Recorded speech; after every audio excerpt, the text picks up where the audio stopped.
911, what is the address of your emergency? I'm in a car in a lake. 31-year-old Chanel Anderson was about to drown. Where are you? What lake? Despite the 911 operator's best efforts, I'm losing it out very quickly. her system couldn't accurately locate Chanel Anderson in time. Give me the address one more time. It's not working. Moments later, the cell phone connection is lost as Anderson, trapped in her SUV, sinks to the bottom of a Georgia lake.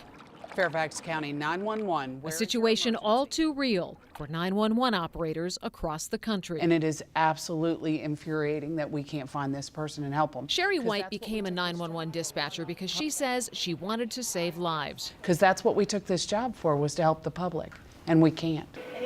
The 911 system uses technology that relies on the individual cell phone carrier. Unlike apps on your phone like Uber that automatically pinpoint and send information about where you are, 911 computers have to communicate with individual cell phone networks that search for you using less accurate technology. It is really frustrating to understand that someone that is calling for a pizza has a better, more accurate way of locating the customer than does a 911 call taker. Steve Souders runs one of the largest 911 call centers in the U.S., based in Fairfax, Virginia. He agreed to let us test the cell phone location accuracy for the 4 largest carriers.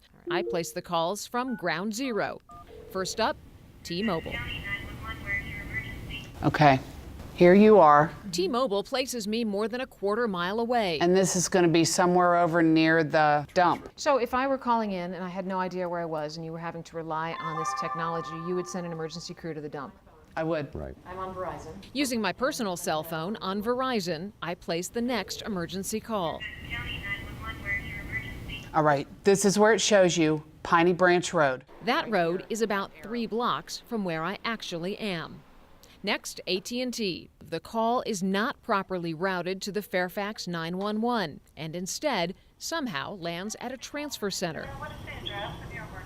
It takes nearly a minute, 52 seconds, to get me on the line with someone who can actually send help. So let's try it with the Sprint phone. Finally, I try our last carrier. That puts you here, 4725. So again, at least, what, a quarter mile or more away? That's the Costco store. In every single case, there was a problem. The technology exists to make sure that doesn't happen. Why wouldn't we use it? Admiral Jamie Barnett is the former FCC Chief of Public Safety and Homeland Security. Sadly, he says the results of our test were no surprise. Explain to me why the carriers are not required to use the better technology with better location accuracy. You pay for the GPS chip that's in your phone, and the federal government pays for the GPS satellites. That's not a very expensive solution. Every other solution costs money. So I think the carriers like to think, well, this is good enough. It's not good enough. We need better technology to make sure that we can find exactly where you are. Ma'am, I lost her. None of the 4 major cell phone carriers would talk to us about our test results. They referred us instead to the Lobbying Association for the Cell Phone Industry, which also declined to comment on camera. In a statement, the Cellular Telecommunications Industry Association said it is working with the FCC to bring 911 into the 21st century. Lisa Fletcher, ABC 7 News.